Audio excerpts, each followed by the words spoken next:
I have the good fortune of being able to watch people transform themselves from ordinary lives to very extraordinary ones, and even more importantly, become extraordinary people, and see things come out of them that they didn't even know was there. And Jailene's one of those people who's with us this weekend, and I'm sure some of you have seen her video on YouTube that we put out recently as well. She's doing something that's really extraordinary as a modality, something that she developed on her own, and it's really, I think she's going to be one of those people who will make a big difference in the world and really impact a lot of people's lives, as she's, I'm sure, done for many of you. So it's a real pleasure for me to have you on our stage with us this weekend, and looking forward to seeing your presentation. Thank you for coming. Thanks, everyone, for coming. So great to be here on this weekend. It's so much fun. I've loved all the presentations, and I've loved some of the synchronicity I've seen between the talks. It's just amazing. I'm going to be talking today about how we can not only survive, but really thrive in these new energies of the earth through tuning different parts of our brain and our energetic systems in our body to live in harmony with the new electromagnetics that are present. I developed a mode called Vibrational Genetics, and I call it this because I use light-coded sound frequencies to shift and upgrade and alter DNA elements, epigenetic factors, which are the controllers, the biochemical controllers of DNA, cell-to-cell communication, cellular structure, tissues in the body, the way we hold energy. All of these different factors can be easily shifted and more harmoniously shifted, in fact, of course, than any pharmaceutical ever could, or from other methods that I've found using sound and frequency and vibration. And we all know that sound and frequency is the fabric of the universe, that every cell is vibrating with sound and frequency. And so it makes sense that we use sound and frequency to shift us back into alignment. I work with a fantastic team. They are all different beings and creatures whom I have developed relationships with over the past several years, some of them much more recently. I'm going to go into more description of each of them in more detail. But the mantis, of course, you've probably heard me talk about before. The microbes, when I say the microbes, I mean really the collection of all the microbes on the planet. They're the right-hand helpers of the earth, so important to the health and vitality of every animal, plant, and human on this planet. They play a huge role on our earth. The Arcturians, the Divinians, and Divine Feminine Masters are all beings that I work with on a regular basis to help bring these technologies and this information to humanity and to the people I work with. I want to touch on my path to getting here because I think it's probably something that many of you can relate to, transitioning from more 3D types of lives into more 5D or metaphysical lives. For me, it started about 10 years ago. I was living a very mainstream life. I had just had my third child. I was working at a really exciting startup, a biotech, studying the microbiome, which is the collection of all those fantastic bacteria, viruses, parasites, fungi, yeasts. We were doing lots of research for different companies. I was getting exposed to a lot of fascinating and cutting-edge research, so that was a lot of fun for me. I'm married, 3 kids, busy social life. Everything's pretty much humming along. A few issues here and there for me, but for the most part, things are good. I happened to run into an old school friend of mine. Turns out she was a psychic medium, and she helped the DA in Santa Cruz, where I live, to solve crimes and unsolved crimes. I was fascinated by this fact that this girl that I grew up with and went to her birthday party was speaking to the dead, because at that point in my life, as a very left-brain thinker, very analytical, raised by an atheist, didn't believe in God, I thought, wow, maybe there really is something to that. So I booked a couple appointments with her. I was totally blown away and fascinated by what she told me. Couldn't believe the accuracy with which she described my family, my children. I hadn't seen her since high school graduation, so she wouldn't have known any of that. Of course, she just blew me away. The part that really blew me away was at the end. She said to me that she, of course, as a child, was able to see beings who had passed, but also that she had developed her skills through meditation and intention, and something that she developed over the years. And then she said, not only that, but I see you doing this, and I see you developing in this way. Of course, I thought that was crazy at the time because I was living in that very conventional life. But boy, did she pique my interest. So I immediately went to the library and checked out my 10 books about how to become a psychic, because I thought that was what it was all about. Of course, it had nothing to do with spiritual ascension or anything. I just wanted to be psychic. I just wanted to know stuff that other people didn't. So I went and got all my books, and I started reading. And really, the second I started reading, it was like opening up Pandora's box. I couldn't stop. I was obsessed. At first, of course, I'm hiding everything from my husband, because I think he's going to think I'm a freak, right? Because I've got these books about witchcraft and psychic development and all this stuff. He's going to think I've lost it. So I started out slowly and quietly. But while reading about shamanic journeying and about past life regression and about energy work and energy healing, it all made perfect sense to me. For the first time in my life, information made perfect sense to me. I had looked at different religions growing up, because when you grow up as an atheist, at least for me, I thought, maybe this isn't right. Everybody I know goes to church or does something, and maybe I need to look into different religions. But every time I tried, it just didn't resonate with me. This resonated with me, so I thought, oh, okay, well, here we go. So I started taking classes. I started finding like-minded people, a very small group at first, and we started practicing on each other. I learned Reiki, the gateway metaphysical drug, I call it, because everybody studies Reiki, right? Learning how to shift energy around. And for a scientist, that was easy, right? I didn't require me to believe in God or anything like that. I just moved energy around. I was quite comfortable with that. Then I started studying something called theta healing. And theta healing really has you look at your belief systems and ideas that structure your reality. And that helped me start to release and start to soften. I was not the most emotionally connected person, let's say.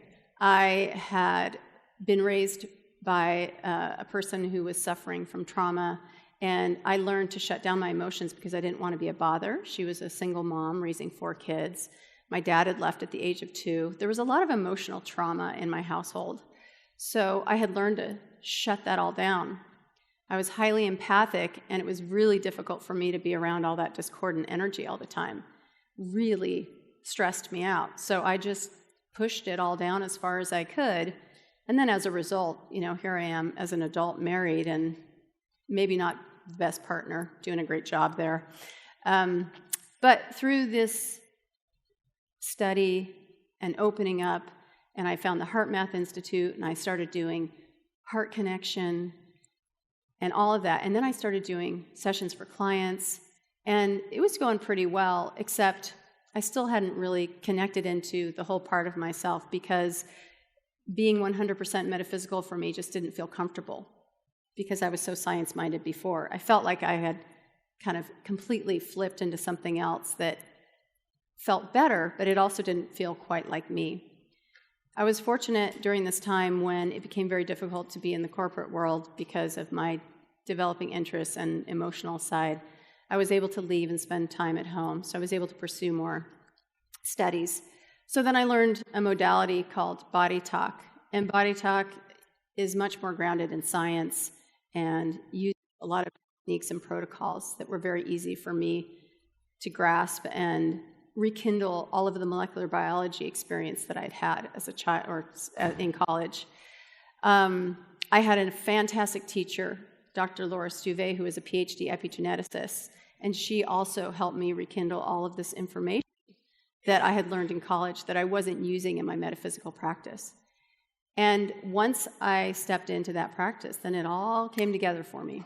And then I felt like a complete being that was doing I was in my stride, I was in my lane. Well, while I was studying and getting certified for Body Talk, I started to connect into a council of beings that would show up and inform me what was going on with each of my clients without me having to go through the protocol.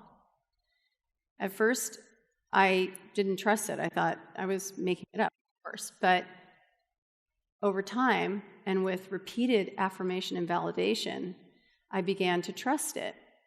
I didn't know who these beings were. They were very large. They had these triangular heads. Sometimes they had robes on. I had no idea, but I asked friends whom I do sessions for, who were psychic, if they saw anything, and they'd say, "Who's that giant being in the room?" Right? So they were seeing it too. Then I had a session with Michaela Sheldon, whom I'm sure you all know. And the minute we got on the call, she said, "I didn't know you were connected to the mantis." I said, "Oh, that's who it is." So it was a light bulb that went on. Suddenly I understood. And then from the minute that awareness stepped in, I started to understand more and more and more about my connection to these wonderful beings. And in fact, these wonderful beings are a huge part of my practice, and they're actually a huge part of my life because I carry a lot of connection and lineage with this group. When I first found out what they were, I was a little frightened. I mean, you look at the image of a mantis, and it's a little bit frightening. I mean, they're either going to bite your head off or maybe heal you, right? We're not sure. And that's kind of how I felt in the beginning.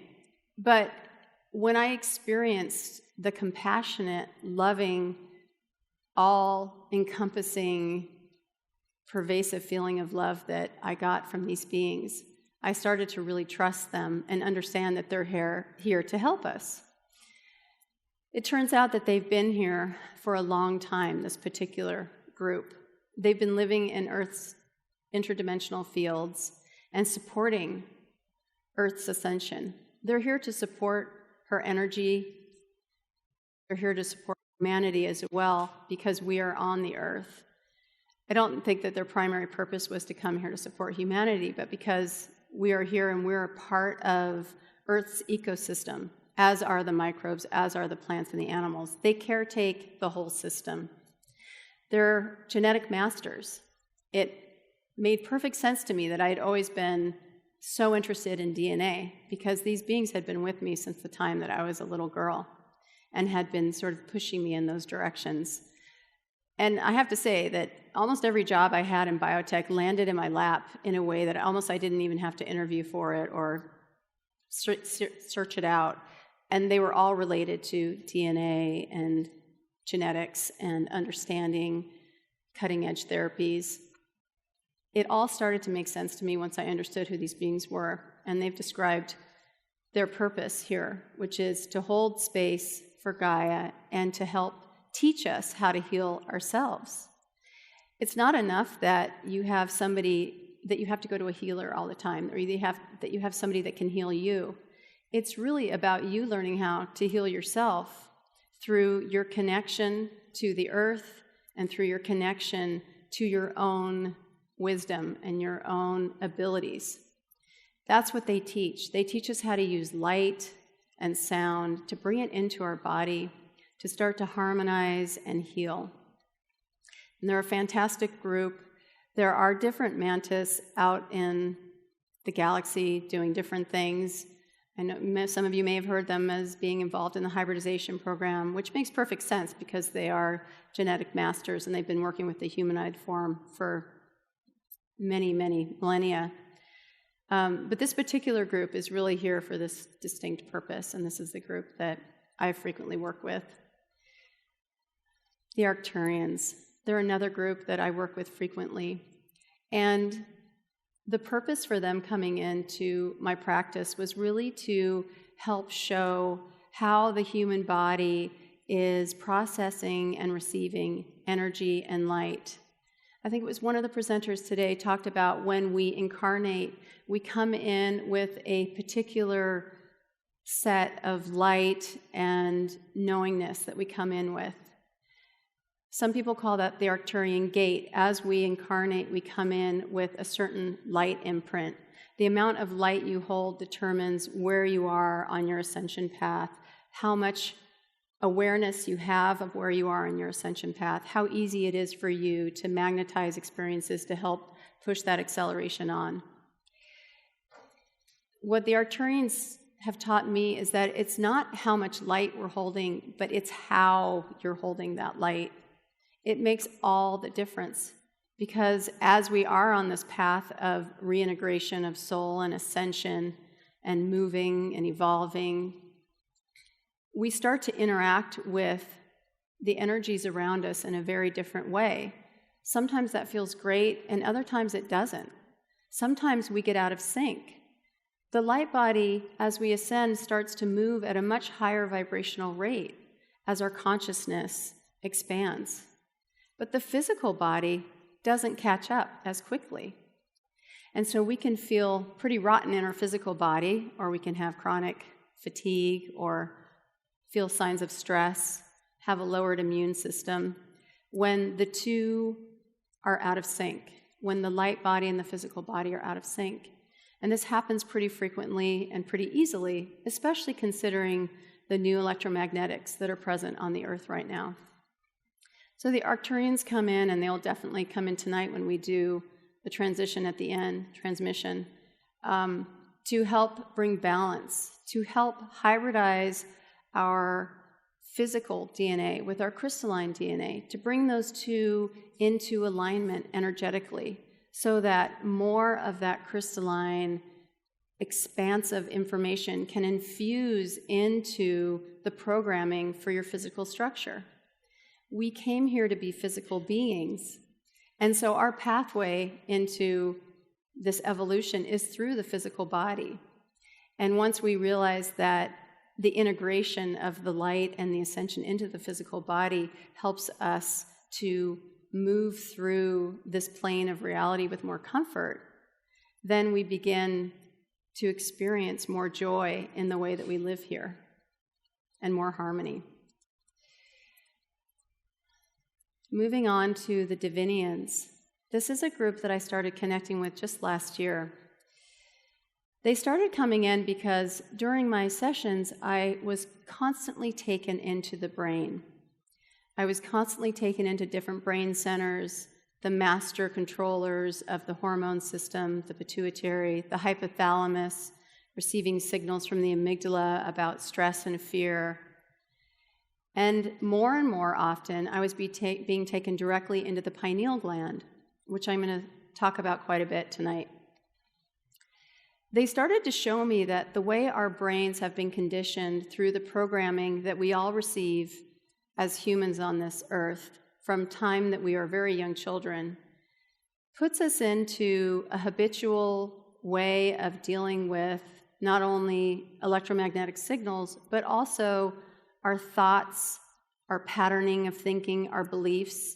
They tend to, the way they look to me is that in the brain, they tend to spiral and get stuck on the edges instead of looping around and flowing from hemisphere to hemisphere and synchronizing information from both the rational and the metaphysical, bringing the best of both worlds together so that you function comfortably here. Our brains have been taken offline, and we have a lot of self-limiting ideas and thought patterns about ourselves. High stress, high worry, high anxiety. And that puts us into a state where we're not utilizing the hemispheres of our brain correctly. And it also puts us into a state where we're not filtering out discordant signals that are present. The pineal gland is a natural signal transducer. It is our gift from divinity. This is how we process energy easily through the body, retaining the expansive electromagnetic signals and filtering out the discordant ones. But it only works when we clean it, activate it, decalcify it, work with it through breathwork, meditation, sun gazing, whatever it is you're going to do. I'm going to talk about that more later. But once we awaken and enhance the ability of the pineal, it really serves to connect you much more rapidly and much more viscerally to yourself as light being having a physical experience. It's one thing to cognitively know that. It's another thing to feel it in your body and to feel that warmth envelop you when you understand what you truly are. And it makes it much easier to go through life from that perspective than from the stressed out limiting belief perspective. So they often work quite a bit with me and with clients to help harmonize and bring in more energy flow through the brain. And they certainly will be coming tonight to help us in the activation. The other group I wanted to mention that I work with are some of the Divine Feminine Masters. I've listed 2 here, of course, depending upon whom I'm in front of, different ones show up. But Kuan Yin absolutely has been a personal guide to me. She has shown me fierce compassion and shown me that it's through fierce compassion for others and for ourselves that we can truly start to heal. And knowing that through that path of self-love, we come into a place where we can truly witness ourselves and truly witness each other so that we can experience one another from a place of compassion and love so that we can help one another and continue. It actually helps continue to develop your brain and to expand your consciousness when we do that. And then I list Mother Mantis. So of the council that I work with, there's one in particular, Mother Mantis, I call her, or Mari. She's a 12th dimensional being, and she is an amazingly compassionate and wonderful creature that cares deeply for all creatures, and especially for humanity. And she's also taught me quite a bit about using compassion to heal. They've both shown me how to bring more balance into the body and into the system. And it's this balance of the divine feminine and the divine masculine that's going to help us traverse and to bring it all back together. It's not that we need to be weighted more in the divine feminine now. We need to bring everything back into equilibrium so that we can use those action masculine aspects of ourselves tempered with the knowing and the compassion that help us move forward more gracefully. So let's talk a little bit about what's going on lately. There's been a few presenters that have also spoken about this, which is great. But as we know, I think everyone in this room has probably experienced that the earth has changed. It's a different place than it was when we were kids. You were born into this world and came in with a particular energy imprint. That energy imprint needs to be upgraded to exist comfortably in these new energy patterns that we've got. The ascension of Gaia has accelerated, and the actual texture of the energy feels different to me. That's the best way I can describe it. It's not so much that it's all about the solar flares, or it is definitely pole shifts affect it, lots of different things. Just the anxiety and stress of the human population is something that's changed and ramped up.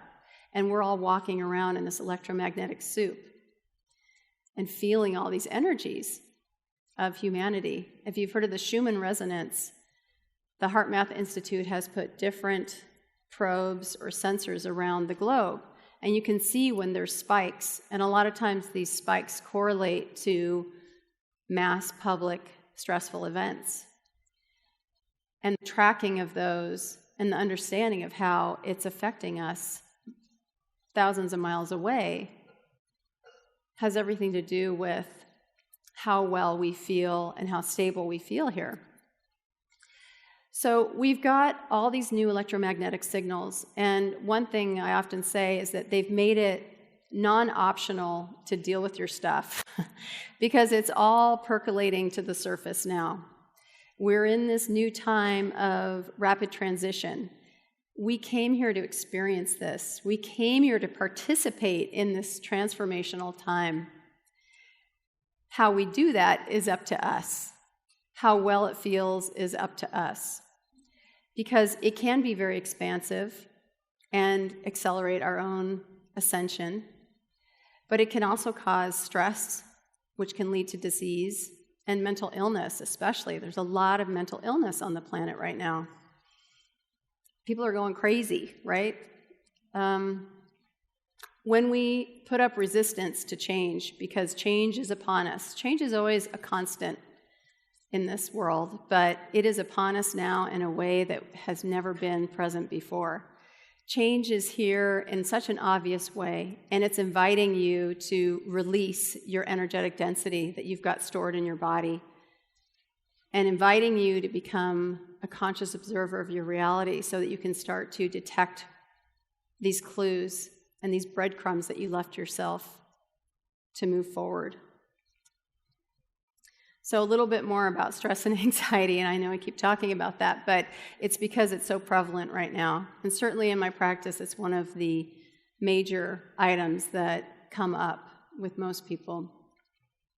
I call it separation sickness because it really affects us when we perceive ourselves as alone, abandoned, when we're not safe, separate from. We come here and we forget that we're part of Source, that we couldn't be separate if we tried. But it sure doesn't feel that way when we're here and we're alone, or when we lose a loved one. All we recognize is the experience that's right in front of us, and we forget. So when we experience chronic stress, it creates habitual patterns in our body, which then lead to lots and lots of the world's deadliest diseases. High blood pressure, hypertension, poor sleep, diabetes, hampered immune function, obesity, mental illness, you name it. It is the precursor to all of these. So it's really important that we understand how many times a day we go into stress, and then we start to look at those signals of things that put us into stress, and we start to neutralize them. Our cells have memory. Our cells are listening constantly to the vibrational environment that is around them. The way you perceive your environment has everything to do with the landscape that your cells exist in. Because remember that the way you perceive an event is going to be different from the way someone else perceives it, because they bring their own beliefs and ideas to the table, and you bring yours own to the table. So the way we perceive an event has everything to do with our emotional reaction to it. Emotions ripple through our tissues and leave imprints, vibrational imprints, upon our cells. Our cells talk to one another. They inform each other of what's going on because they have receptors on the outside of them. Cells are really pure potential. They're just waiting for instructions. Whatever instructions you give them is what they're going to do. They literally are pure potential. Your DNA is pure potential. It's waiting for instructions. So we can either give it the instructions of discord, or we can give it instructions of peace and love, regeneration, relaxation, wellness, and longevity. So it's really up to us to set the landscape. So again, super imperative that we start looking at our emotional reactions to things going on around us. Even it's as simple as driving down the street and getting agitated because of somebody cutting you off. Every time something happens to you that lights you up, puts you in that stress response, is an invitation for you to delve into why that is. Why does that bother you so much? What is it about that? Because the more you understand that, that is a breadcrumb that's going to lead to another little breadcrumb that's going to lead to something else that's probably much bigger and is having a much bigger impact on you. So what are some of the ways that we can mitigate some of the stress and start to feel ourselves more as these divine creatures that we are? Well, as the Divinians have taught, it's through amplification and activation of the pineal, as well as also checking our emotional blueprint. The pineal is so important because As I've been shown, it's the interface between our physical structure and our light being. It is that communication point or that portal where we can step into feeling ourselves as ethereal and inform the physical based on that wonderful expansive information that we receive. Biologically speaking, it transduces electromagnetic signals from the sympathetic nervous system and turns them into hormonal and neurotransmitter signals. So these signals are coming in through the thalamus in the brain, which detects all sensory input: sight, smell, taste, touch. That all gets filtered through the brain and then run through the pineal. It's an incredibly important, tiny little gland in our brain. It's no bigger than the size of a grain of rice. Where it sits in the brain is it's not behind the blood-brain barrier, so it's profusely vascularized. And that's got the upside of delivering lots of signals and hormones to the body. It has the downside of being subjected to calcification from fluoride, chlorine, both in our water often, from pesticides and other things, and synthetic calciums that I'll talk about a bit more. So it's very important that we keep it clean, because when it's clean, it does the work for us to keep us balanced and connected into that reality of what and who we really are.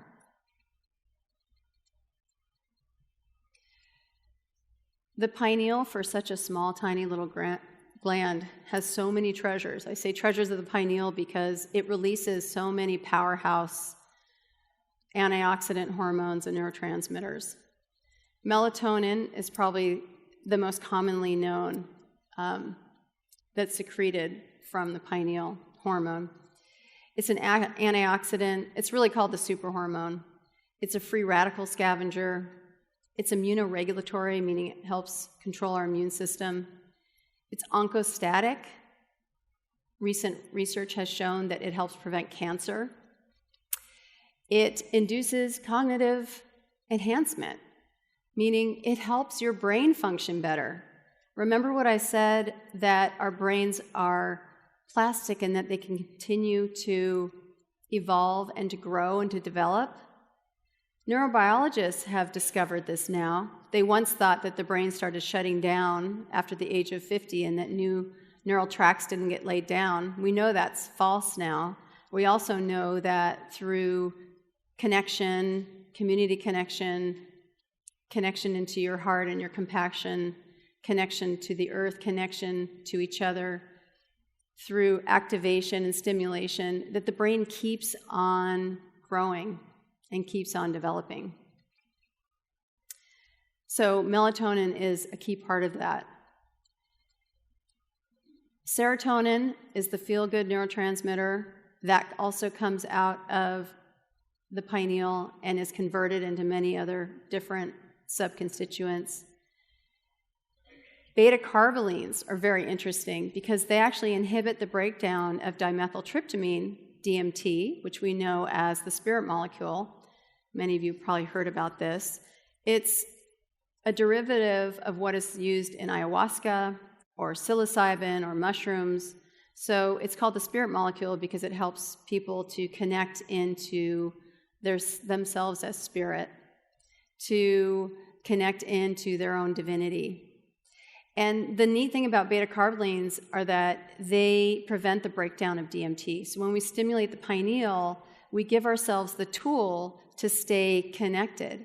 Because DMT is naturally in the body at all times, but it's very labile, meaning it gets broken down very quickly. It's only when we produce enough beta-carbolines in the pineal that it sticks around long enough to help us feel fantastic. Microdosing. It's a word that people use now. Benzodiazepines are also secreted from the pineal. They are sedative. They are used in Valium. Hoffmann-La Roche has made a mint off of the discovery of this neurotransmitter. They sit in the same receptors as GABA. GABA is the feel-good hormone, neurotransmitter. So they help us to feel calm. They help shut down the left side of the brain so that the right side can take over, so that we can be more frontal lobe, cognitive thinkers, which is helpful in helping us to understand our place in the world and who and what we are. So this tiny little gland produces all these wonderful things that help us to discover and stay connected into our spirit and into ourselves as divine creatures. In order to activate the pineal, there are many different ways of doing this. Some of the ways that I've found work best are, of course, meditation. We all know about that. And breath work. Those two of the most common. The reason breath work works so well is because the pineal is bathed in cerebrospinal fluid. And when you breathe deeply, your diaphragm creates peristaltic pressure in your cerebrospinal fluid that washes over the pineal over and over again and begins to stimulate and activate it. It then begins to release different hormones and neurotransmitters. So breath work's very effective. It's probably why if you hyperventilate, you might also hallucinate, because you start to activate the pineal and then the DMT. Sun gazing is another way. I'm not sure if you are familiar with sun gazing, but within an hour of sunrise or an hour of sunset, it's safe to stare at the sun, literally stare at the sun, barefoot, connected to the earth, looking at the sun. There's lots and lots of tutorials on how to do this safely, and it's the kind of thing you start out slowly and build up over time. But there has been research showing that people who practice sun gazing actually have much higher levels of serotonin and much larger pineal glands post-mortem in their brains. So this is really interesting. It actually has a physical effect from bringing in more light, because there's photoreceptors in the pineal, and those photoreceptors, when activated, they're controlling your circadian rhythms, your light and dark cycles. They're controlling reproduction and telling the body when it's okay and safe to reproduce and not. And so sun gazing activates all of that machinery in the pineal and helps it to function better. And when we have more serotonin, we just feel better. It's the feel-good. It's a feel-good hormone. And I want to say another thing about serotonin. 95% of serotonin is actually made in your gut-mediated intestinal tract. So it's the microbes that help us to produce this very helpful neurotransmitter as well in the most quantities. And it brings back in the importance of balancing our bodies on all levels. Energetically, we balance and we take care of ourselves through diet and exercise, but it's also important to work with the microbes that inhabit our bodies and make up 2/3 of the cells that are in your body. Because when they're happy, they help you produce all these fantastic neurotransmitters as well.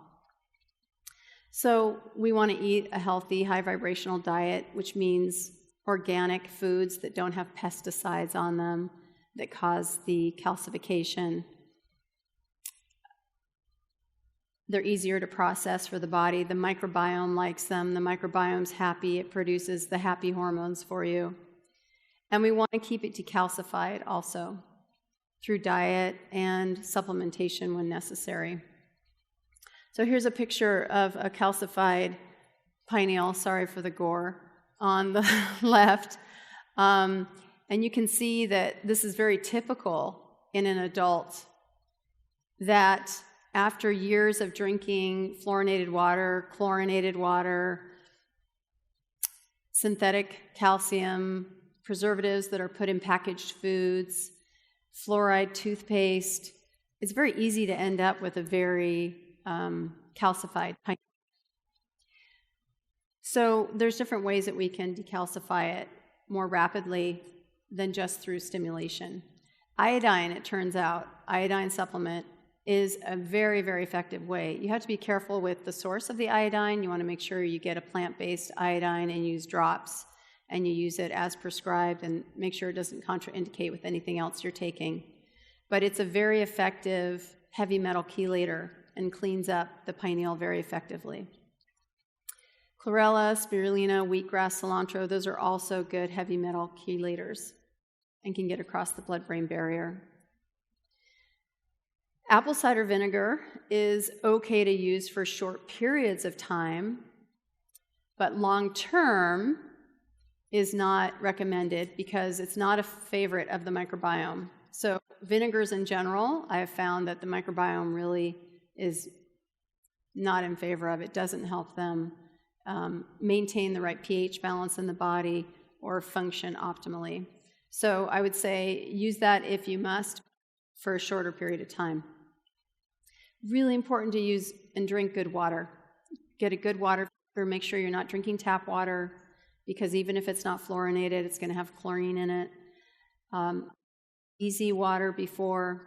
Easy water is the fourth phase of water, which Gerald Pollack at the University of Washington discovered. It's more viscous. It's generated through the use of vortexing or leaving your water in sunlight or charging it in some other way. Masaru Emoto talked about charging our water with intention. That also works. Anything you can do to bring in healthy water into your system is really going to help your body, and it helps decalcify your pineal. So, of course, fluoride-free toothpaste. Avoid taking calcium supplements with synthetic calcium. Avoid non-stick cookware because that also has chemicals in it that calcify it. Of course, eat natural, whole, organic foods and avoid the processed foods. All of this will help bring it into balance, and it will also support your microbiome as well to help support your energetic balance in your body. So, what's this all for, and how does this all relate to the big picture? Because I've really drilled down to some specifics here, but let's zoom back out and relate it to the big picture, because that's what really matters, right? Soul integration and collective ascension, that's what we're all here for, right? We came to experience this plane of reality during an incredible time of new energy and transition and potential transformation. We came here to be a part of that. We left ourselves breadcrumbs and clues as predetermined experiences to help point us in the direction of the overarching theme that we came to address in this lifetime. So we look for those emotional cues and those triggers that put us into stress and disharmony, into worry, into anxiety, into fear. What triggers your fear? Look at that and understand it better. Start to understand how that's affecting you emotionally and use that as a guidepost to getting to the bottom of what you need to resolve. Because once you start resolving these things, it really does speed that whole collective ascension. As you ascend, so does your neighbor to some degree. We're all pulling each other together. We're in this giant electromagnetic soup, and there are forces of light and forces of dark, and there is good energy, what we call good and bad, and light and dark, and it's all coexisting at the same time. And I'm a big believer that we are all ascending en masse together. It's not that only the special get to ascend. We're all headed there.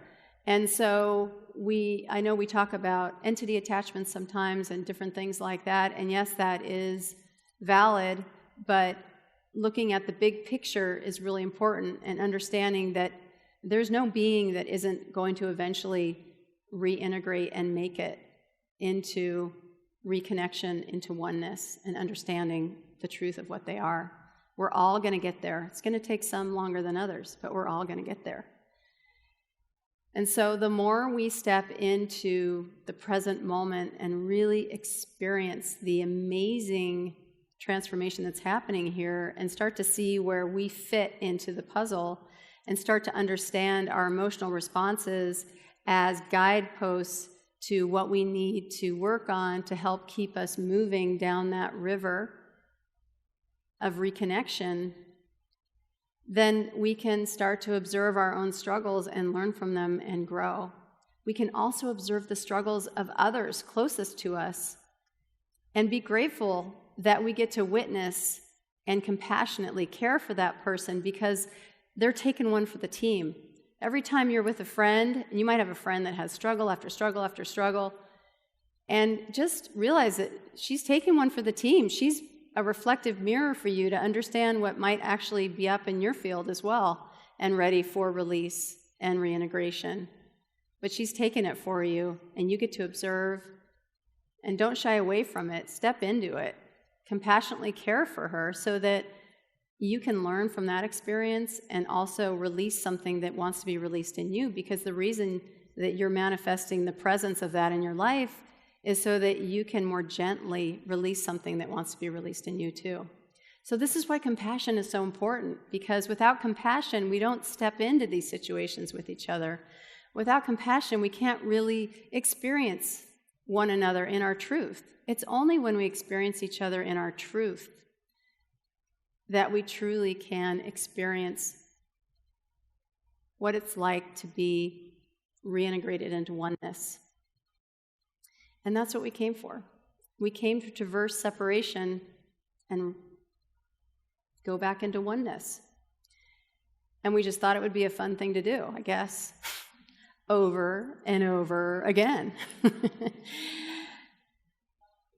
But if we want to exit the path of the karmic wheel and doing this over and over again, it requires a lot of present moment focus and attention and resolution of your themes so that you can start to move on and exit the system. The things that we can do practically to experience oneness on a more regular basis in our everyday waking life, because let's face it, the world's a kind of a crazy place right now, and it's one thing to talk about it, but what can we do to really experience it? Well, the beings I work with talk a lot about managing our energy and tuning the pineal to help make it easier, to help you create an easy energy flow, a place of filter, a way of taking those discordant energies and moving them through the body and into the earth so that they can easily be filtered out of your system. It only works when we have a deep connection to the earth, because the earth is a giant signal transducer, and she holds an incredibly important place on the energetic grids, on the node of the energetic grids. And she holds tremendous space for other beings and planets around her. And that's one of the reasons why there's so many beings that are in support of her, and they're not going to let this planet blow up. They're not going to let this fail, because she's just so important to many of the other beings in the galaxy. It's not just about us. And when we live in balance with all the creatures on this planet, and we live in balance with the earth, when we live more the way similar to the indigenous people of this planet, we start to reconnect into our natural healing abilities, because the earth will pull and magnetize density from your system.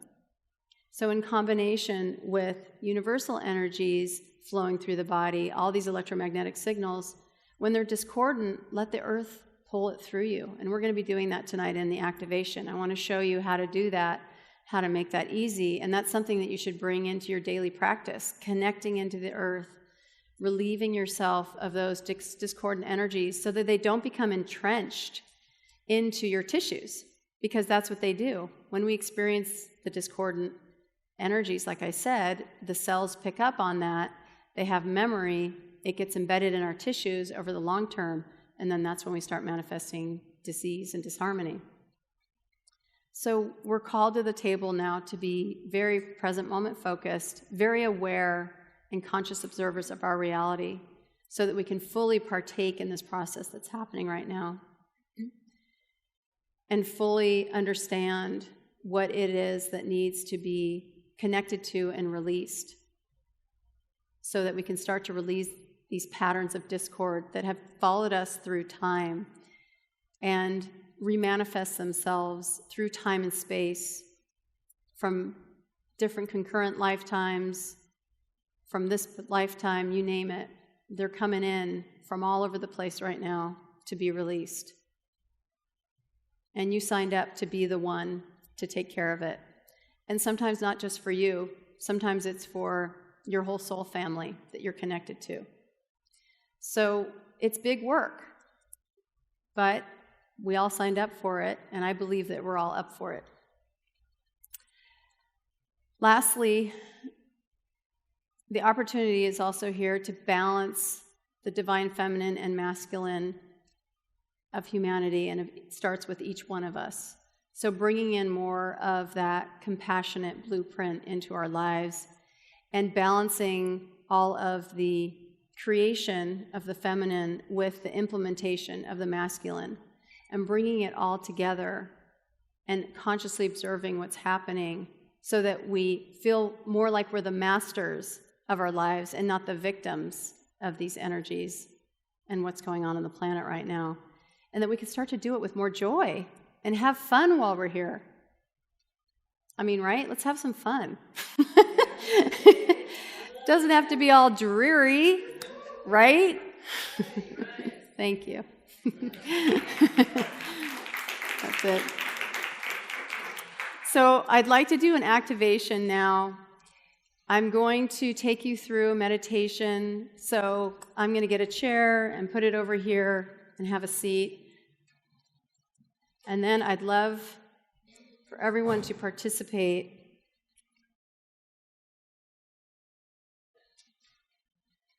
If you're comfortable, you can take your shoes off. One thing I notice is that barefoot, it's much easier to connect to the earth because the rubber on the bottoms of our soles block the electromagnetic signals.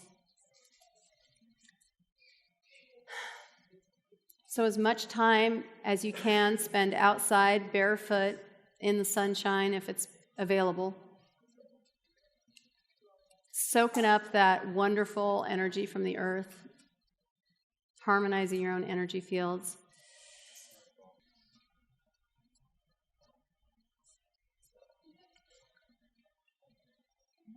So as I mentioned, I use sound and light-coded frequencies to shift the body back into energetic balance and work with the cells and the DNA. So during this transmission, I'll be using tones to carry out specific tasks for the group. I'll be tapping into the whole group energy and connecting with each of you collectively to bring about some balance and some connectivity to Gaia and activate the pineal to amplify its ability to work as that divine signal transducer and connect you more into your oneness. And then, we're done. I'll take some questions. So start by taking some nice deep breaths. In through the nose, out through the mouth.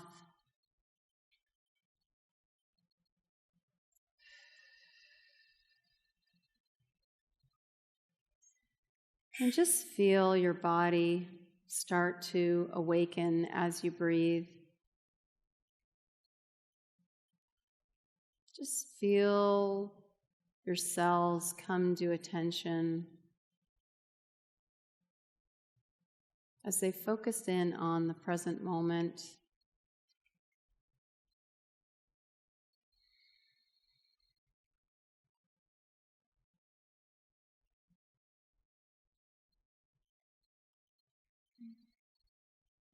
And just know that it's safe to come into your body and to sink into your tissues and to connect with your physical structure. And as you breathe, Imagine roots flowing downward through your feet and through your seat into the floor, moving downward all the way to the earth below, flowing effortlessly through the soil, past any rocks, water, caves, flowing down, down, down, all the way to the center of Earth's core, to her crystalline matrix of energy and power. And she feels your connection as your roots anchor into her energy, and she welcomes you and invites you to connect into her frequently. And in fact, the harmonization of her energy field is reliant upon humanity connecting into her. And so she implores us all to make a daily connection to her.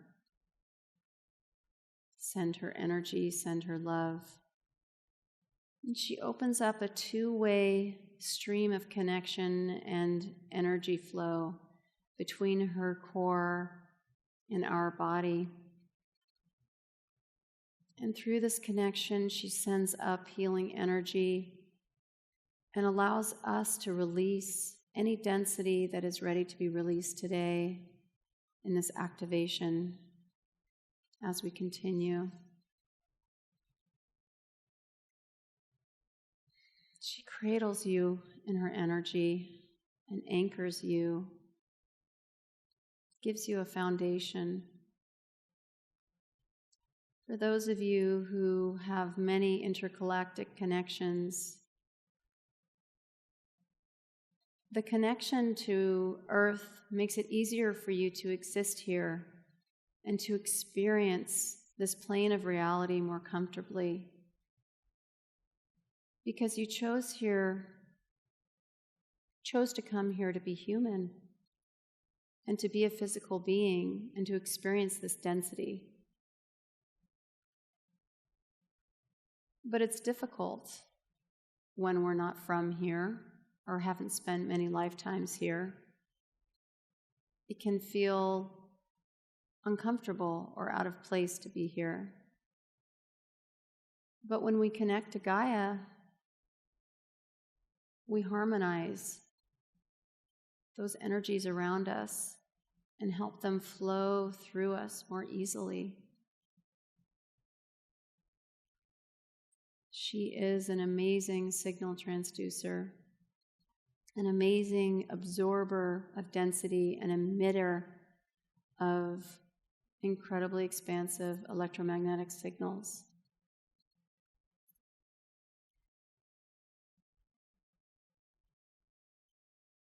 So as you connect to her, see above you a beautiful white-blue light coming in through the top of your head, through your crown chakra, and entering into your whole body's electrical system, the meridian system. And the Arcturians bring us a beautiful ray of light to harmonize the way the energy is flowing through our body and the connection and the interface between our crystalline and physical DNA. Moving through the meridian system like points of light between stars, they bring harmony and balance to the whole energetic system and the chakras.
Take a nice deep breath in through the nose, out through the mouth. Feel the energy flowing through your system. Release any resistance that may be arising. Allow it to percolate through your system and down into the earth.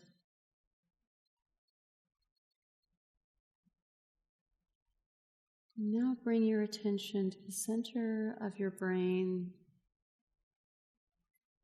where the Divinians will come in to open and transform the neural networks and the way the energy is flowing through the hemispheres of your brain.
Now place your hand on the back of your neck, at the base of your skull, the top of your neck.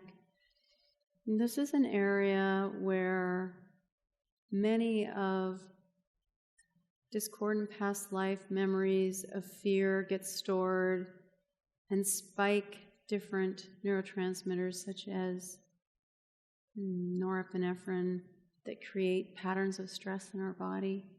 And we're going to do a dump of this density and of this discord and a dump of this neurotransmitter through the system and out and down into the earth. I want you to imagine a tube running down along the back of your spine. It's going to take all of these discordant signals and rapidly transition them from your body and down into the earth to be transmuted.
Take a nice deep breath.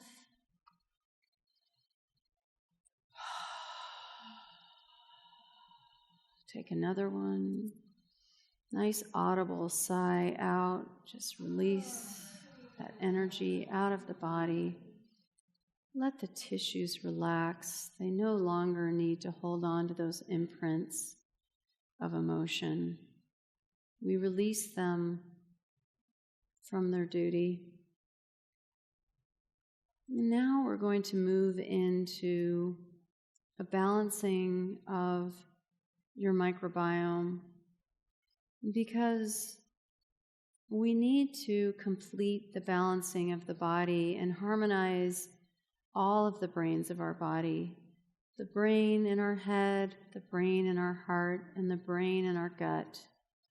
All of these brains need to come into balance and harmony for us to operate and exist here comfortably. And the microbiome are the controllers of the gut brain. And we send them love and compassion and gratitude for keeping us alive, for keeping us healthy.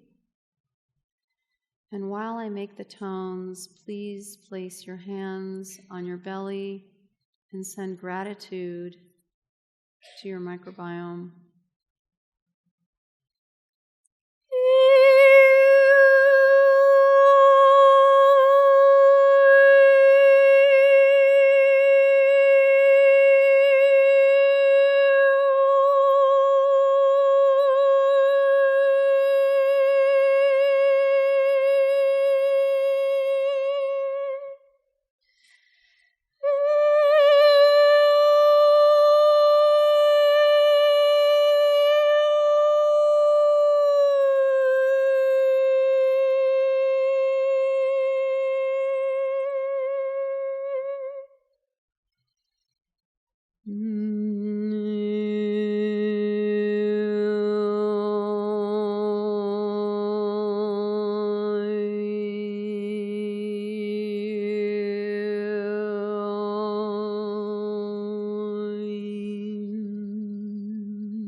And our last stop is at the heart. To amplify your connection to your compassion, to amplify your ability to witness yourself with love and deep understanding, so that you can turn around and have that same love and deep understanding for another. Through that divine compassion you have for yourself, you reconnect into every fiber of your being that wants nothing more than to experience joy and transcension.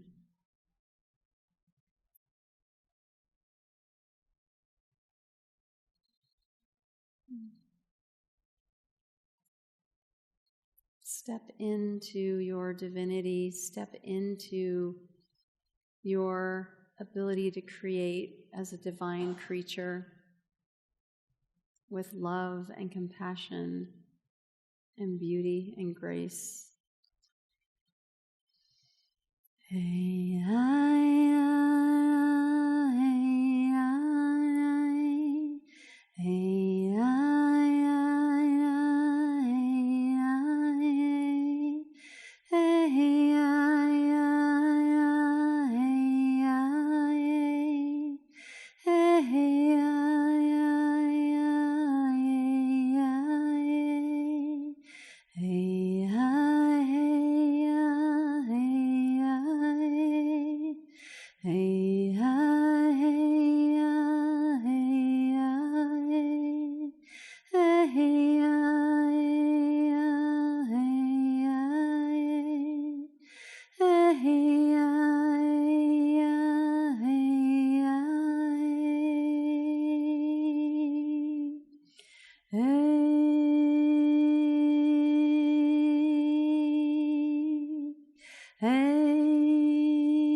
Now, all of you connected into your heart space, I want you to tone with me.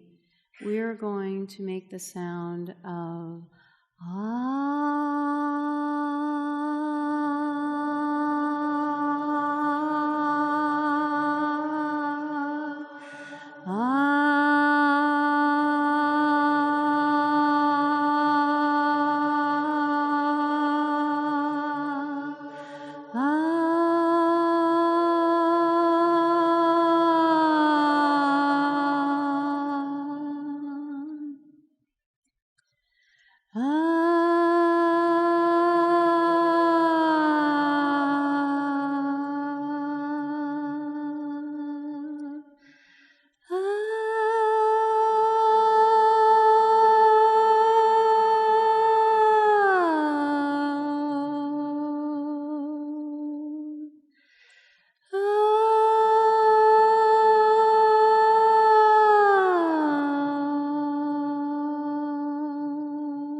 beautiful. This is something that you too can do on your own to experience yourself and your divinity. Connect into the earth. Use the tones. Let the divine beings come in and help you heal your body. Come into conscious awareness of the things that you came to resolve and release. Step into the present moment through the use of the tones and observe yourself with compassion and love and hold yourself in the embrace of the earth and go forth with joy and excitement and wonderment for what you can create and experience here. We thank all of the beautiful beings in this room, all of the amazing guides and helpers that came to assist us tonight. We thank them all. We thank the earth, all of the inhabitants of the earth, for supporting us and helping us move through this amazing time. Thank you.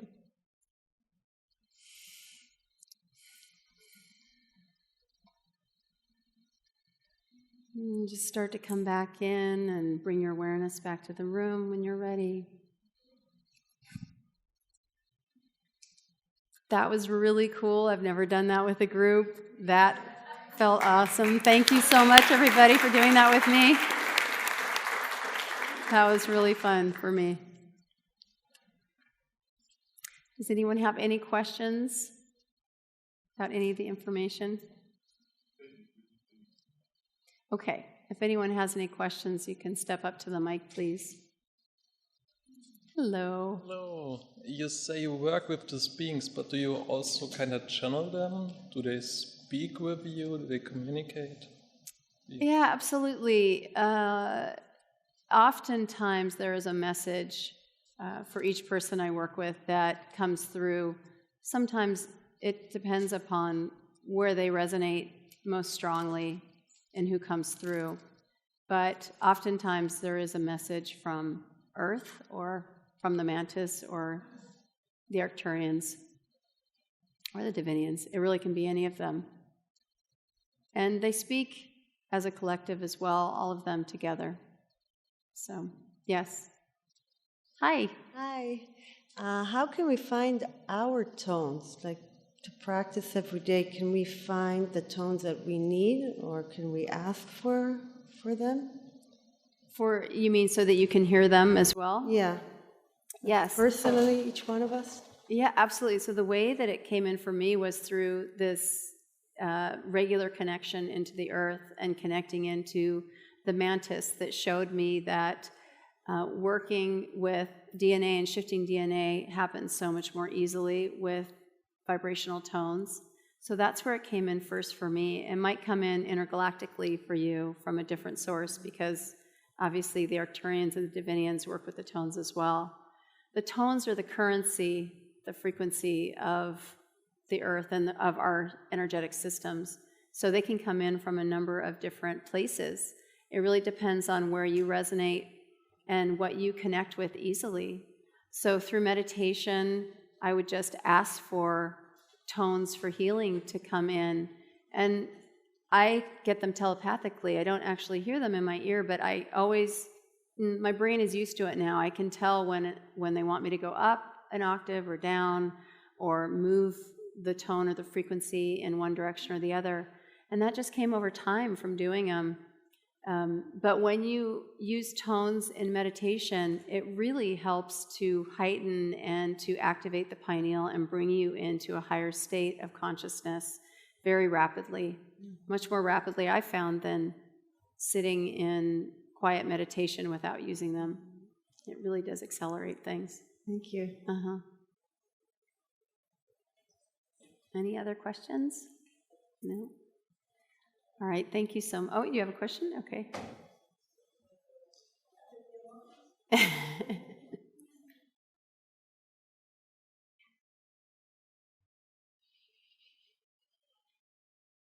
In my work as an intuitive and working energetically with people,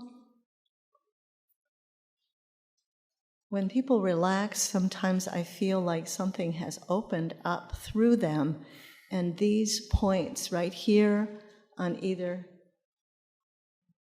side of the nose. Right here? Yeah. Okay. They buzz, they activate. Sometimes it even feels like they're being bored down into.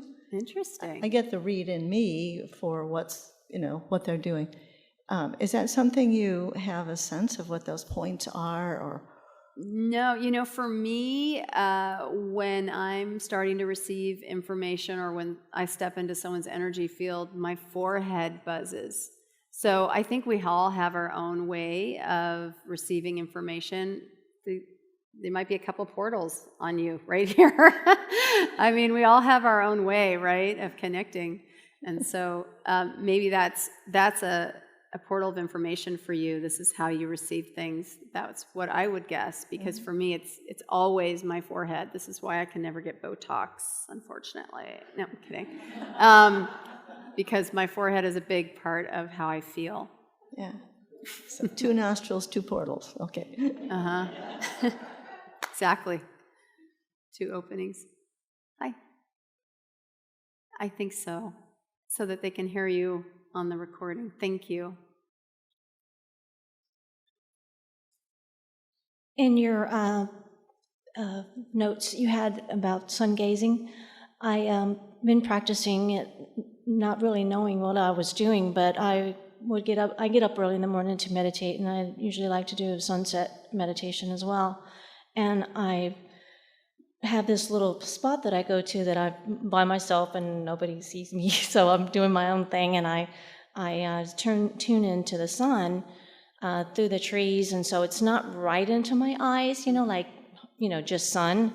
So I'm looking through the leaves of the trees, and I'm looking into it, and not really knowing what I was doing, I started noticing that the sun started becoming very moving, like the colors started coming at me, and I started going, whoa, what's going on? I was like, so what is that? DMT.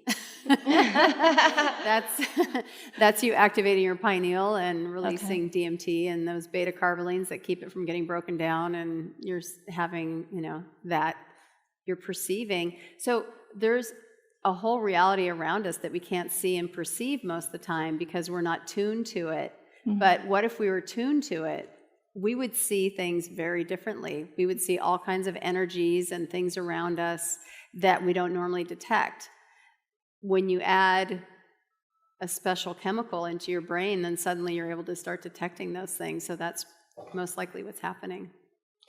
And just one more thing I'd like to ask for, just confirmation, because I'm almost positive that I've had, pineal activation. I've been practicing it now for 8 months, mm-hmm. And but I just noticed that sometimes it's very vibrant in my hair, right here, just in the center, and the colors are booming, like a bright orange.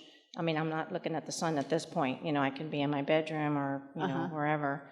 But it doesn't happen every time. So does that mean that, what does that mean when you sometimes get a vibrant color and then other times when you're meditating you don't? What does that mean? It's probably just your energetic state at that moment. Sometimes when you sit down and meditate, it feels very easy to get into that state, and other times it's a little harder. Or sometimes the meditation, like you said, just feels different, mm-hmm. almost like the texture of it is different. It just has everything to do with your energetic state in that time. Who knows what you experienced that day as you're walking around and what you absorbed. Like I said, always connect into the earth first and ask her to magnetize density through your body before you meditate, because that helps open you up as well and harmonize your energy so that you can kind of get to that same place every time and release some of the stuff we pick up, because when we are in any way stressed or anything, it's like we become sticky, and then we go out into the world and stuff sticks to us, like other people's energetic discord or negative energy and stuff like that.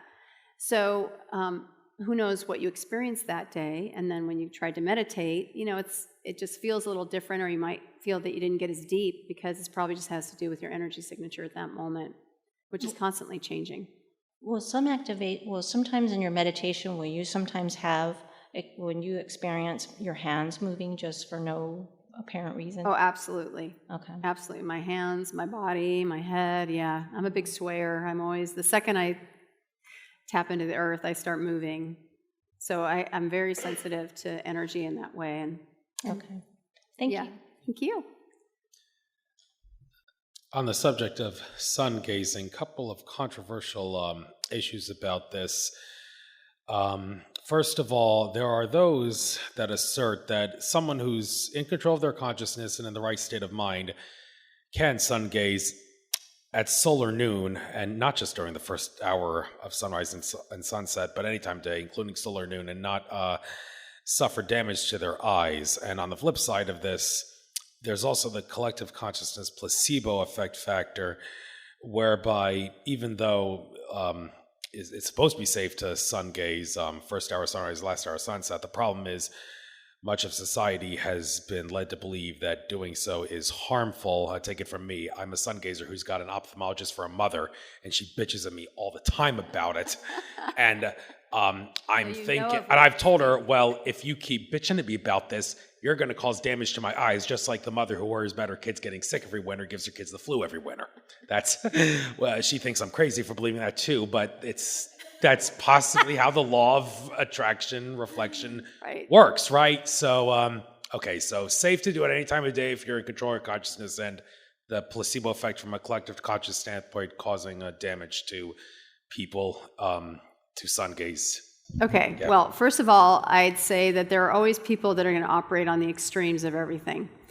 Going out at noon and staring at the sun would be somebody operating at the extreme of sun gazing. I would not ever recommend that, especially for somebody that doesn't do it regularly. If you'd spent 10 years doing it and you worked yourself up to that place, maybe. But it just doesn't seem to make physical sense because of the damage that can be caused to our cornea. Of course, one can transcend any physical ailment or issue theoretically, right? If you are in a connected enough state and you truly are rising above it all. But I don't think it's something to play with going out at noon. That's my opinion on that. Secondly, with your mom as the ophthalmologist and creating that fear in you, that only creates a placebo effect in you if you absorb that fear and it sounds like you're not. It sounds like you're not letting it bother you too much, but only if it really somewhere deep inside sort of triggered some other fear in you, or triggered a fear that, you got to listen to your mom. If you don't listen to your mom, she's always right. And, if it leads into something else that's interesting, then it could create some sort of placebo, but it doesn't sound like it's actually bothering you. So I think you're right. Collective consciousness and collective humanity often fears staring at the sun. Gee, I wonder why we weren't told to activate our pineal, right? Let's keep them in the limiting belief patterns. But it won't mean that everybody that starts to try to do it is going to have a problem if they start it slowly and they build up and they do it right around sunrise or sunset, just because people say don't stare at the sun, because I think most people think that that's at high noon or, during the middle of the day. So I don't know if I answered your question clearly, but okay, good.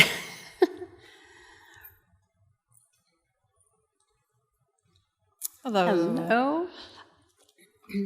It's pretty common on this whole spiritual process and journey to feel like I'm making this stuff up.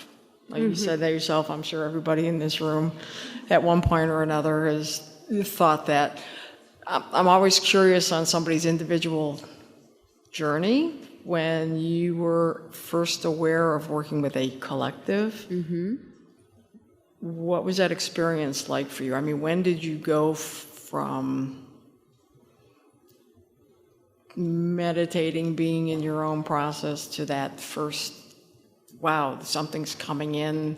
Did you name it as a collective? I know you didn't find the mantis name right away, but how did you know it's not just you anymore?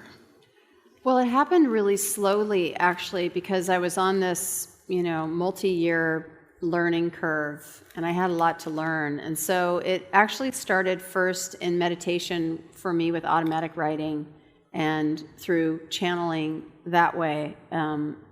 Generally, I'd be in meditation and I'd start to have some thoughts and ideas. I didn't really necessarily attribute them to outside of myself, but I just thought that when I meditated, I was a lot more of a clear thinker, and I was able to write down some cool stuff, some cool, profound stuff. I didn't really realize it was coming in from outside of myself until a little bit later, but it was just a slow progression of opening up on my part, of trusting myself. It wasn't, though, until I was doing sessions where I had a lot of verification from clients that what I was receiving telepathically was indeed true for them. When I would receive telepathically that someone fell off their bike when they were 8 years old and had an axe to grind with the way their dad responded to that bike crash, this is like something so random like that. And when that would get confirmed over and over again, that helped me get over that hurdle of trust, because it is difficult to trust and know the difference between information that's just generated inside our head versus information that's coming in telepathically. And it's a fine-tuning of awareness that we get to once you get used to it, that you start to understand, oh yeah, this is not me, this is from outside of me, versus this is just a thought I'm having. Generally, continuous thoughts that are in service to others are my sign that it's coming from outside of me. It's harder for me to get information for myself. It's really easy for me to get information for other people. When I am in service, because I believe that that's what we come here to be in, when I'm in service to others, it flows like no problem.